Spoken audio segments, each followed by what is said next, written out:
Dito naman tayo sa mga home loans. Patuloy na tumataas. Yan, no? At ating pag-uusapan kasama si Jack Jacinto, ang Department Manager for Public Media Affairs mula po sa Pag-ibig Fund. Sir Jack, magandang tanghali and welcome sa Bagong Pilipinas Ngayon. Magandang hapon po. Magandang hapon po, Ma'am Nina and Ma'am Chi, at sa lahat po ng nakikinig at nanonood po sa atin. Okay, sir, ayon po sa report, umabot na sa 88.3 billion pesos ang home loans na inilabas ng Pag-ibig sa third quarter ng taong ito.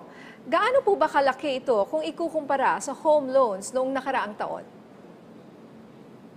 Tama po. Higit pong tumaas yung naipahiram ng Pag-ibig Fund sa ilalim ng Pag-ibig Housing Loans nito as of September of this year.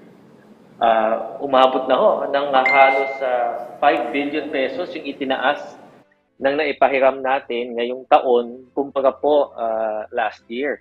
In fact po, umabot po sa 88.